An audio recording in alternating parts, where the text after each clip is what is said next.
All right, it is the Best in the Desert series, the Silver State 300. Here's a face you recognize from the Lucas Oil Off-Road Racing Series, Mr. Brock Heger. How you doing?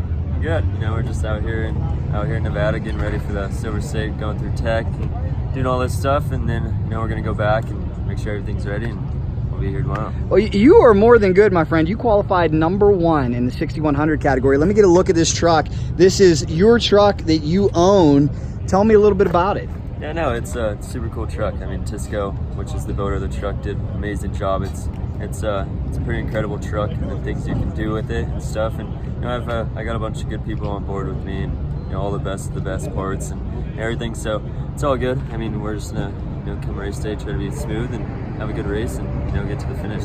You feel like your skills on short course and the Lucas Oil Off-Road Series, do they carry over out here to this desert racing? Yeah and no. It's kind of it's two different scenes. It's short courses. You're always pushing 120% the entire time, and trying to be absolutely flawless. But out here you can't really push it 120% every time, every mile.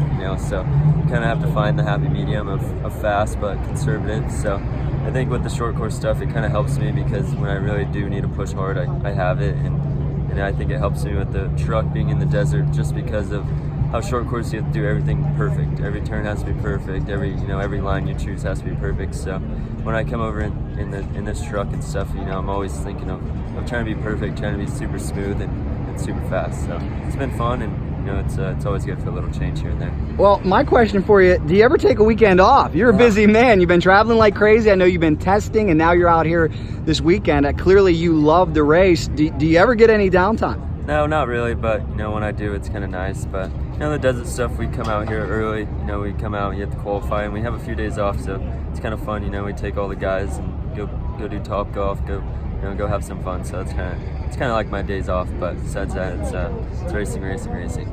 You feel like this keeps you sharp for other forms of racing? Yeah, I think no matter what, whether I'm racing, a normal truck or something, it's always, or go-karts, it's always racing and keeps you sharp, and you just got to stay active, and I think that's a key. And the key to victory here at the Silver State 300, what do you think? I think it's just going to be keep it rolling. The track's really fun, actually, but it's super tight, super one lane, so it's going to come down to who doesn't have any problems. You can't have any flats or any problems. So I think the key is for sure just going to be keep it rolling.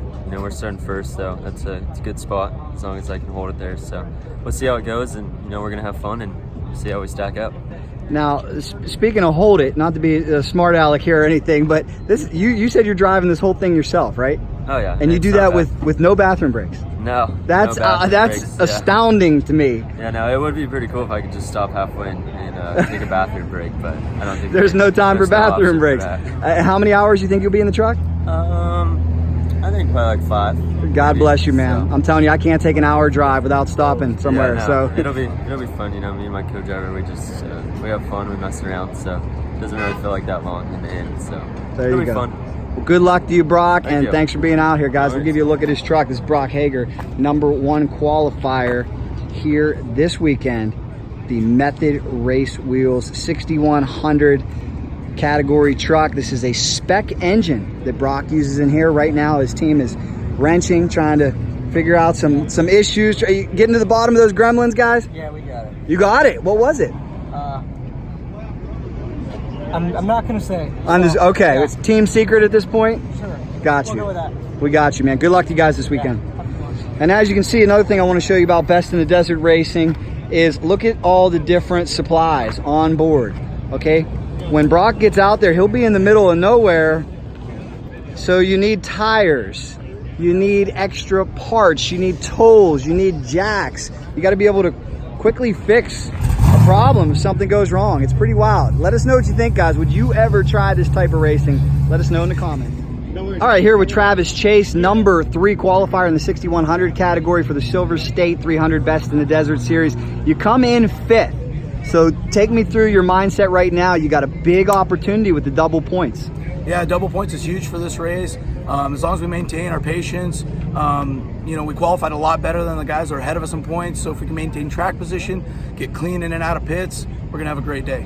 What exactly happened to you in Parker? I know you had a mishap there. In Parker, we lost a third member running second, about 30 seconds out of the lead.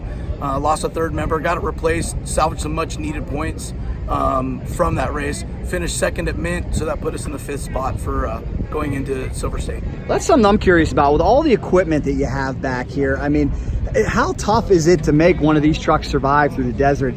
What I give you guys major respect on is this is one of the few forms of racing where you can't just pull into the pit area if you're out in the middle of nowhere, if you're out 25 miles in just nothing but desert. How do you prepare for that and adjust? Well, especially Best in the Desert. They don't allow outside pit assistance, kind of like some of the other sanctioning bodies.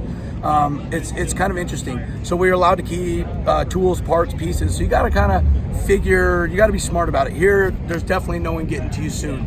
So we carry a lot more stuff on the truck, a little more weight, but I think it still benefits us. We're allowed to fix it and get going again, salvage so much needed points. Excellent. You said you're from the Los Angeles area, right? Yep. So where do you get to practice? Where do you get to? Generally, our stomping grounds are Barstow, California. We test up there. A lot of good shock companies go up there and assist us.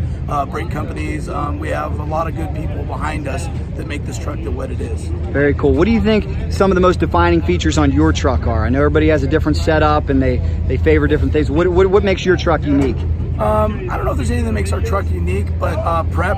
We have Be Real Prep helps us out with this truck, and by being meticulous with our prep, we have very minimal failures. We went into Parker. We just purchased the truck right before that, so we kind of went in blind. Had a failure, it happens. But since then, we prep our truck really well, and we just make sure that we have 100% truck going into every race. How much would it mean to you to win a championship out here in this series? Huge. We won the championship last year in my 5 car, and that was a huge highlight for us. We've been racing Class 1 a long time. What class was that? That was Class 1500. Class 1500, and then right? last year we won in the 5000 class. You won the 5000 class. And so this is a very, very, very competitive class. It'd be huge to win in this class. Wow. What do you think about the competition out here this year? Brock's tough, man. He's really hard to get by. He's qualified first pretty much every time. Adam Lunn and RJ are tough guys, competitors. There's a lot of guys. Anybody can win this thing, so we just got to bring our A game every time. Excellent, man. Well, good luck to you. Thank you Can't very wait to see it. much. We'll give you a look at his truck. This is Chase Motorsports, qualified number 3 in the 6100 category, looking for a big, strong performance here this weekend at the Silver State 300 Best in the Desert Series. Looking to hopefully get this thing to the finish line, first in class, and pick up those double points here for Best in the Desert. Hope you guys are enjoying it. Here we go in the 1500 category, Silver State 300 Best in the Desert. Ray Griffith, great start to the weekend for you. You qualified 5th overall, 2nd in class. Really impressed with that 5th overall. That tells me that these buggies can run right up there with the unlimited trucks, can't they? Yeah, no, definitely. I think the buggies, I think they can still do it, especially here.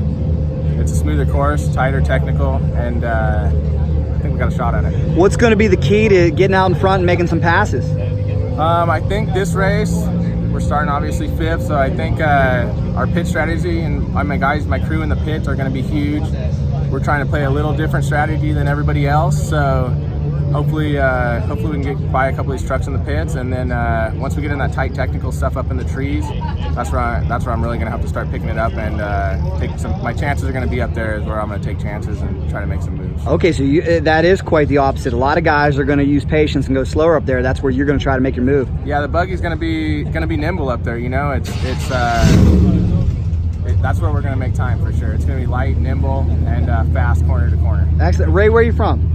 Down in California. Okay, where do you like to train at? Where do you practice for this? We test in Barstow a lot. Barstow's rough.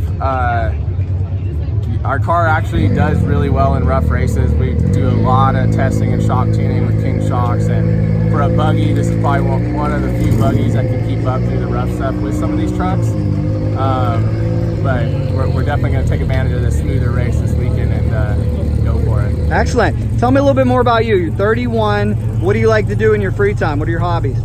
31, prepping this race car is most of our free time. Besides that, we're usually mountain biking. That kind of keeps the cardio up and everything for being in the car for long distances. Well, I'm glad you said that because that's a question that I have. It seems like you need some physical ability and some endurance to survive one of these races. What do you feel like physically when you're going through a 6, 7, 8 hour race? I mean, that's where sometimes the trucks have advantage too. Trucks are a lot cushier. They're a lot easier on the driver. The the buggy, especially on rougher races, it beats you up a lot more. You got to be physically and mentally like able to push yourself through the pain sometimes. Sometimes you'll get wore out up there and you got to just tell yourself like, hey, stay on this wheel. Everyone else is getting tired. You need to be on top of it. And I mean, especially like I said in a buggy, the trucks are a little cushier. They're easier on people. They're a little more couched than a buggy, you know? Excellent. Well, good luck. And I know there's some bragging rights at stake between you and the trucks. And That's how it. bad would you like to just toast them all here? That's it. Make Class 1 great again. We're here to show them a buggy can still do it. Awesome, man. Well, good luck to you. Can't wait to see it. Alrighty. This is, again, we'll give you a look at this awesome machine with the awesome paint job. This thing looks like, it doesn't look like a desert vehicle. It looks like a show vehicle. It's gorgeous. Ray Griffith with his high performance buggy.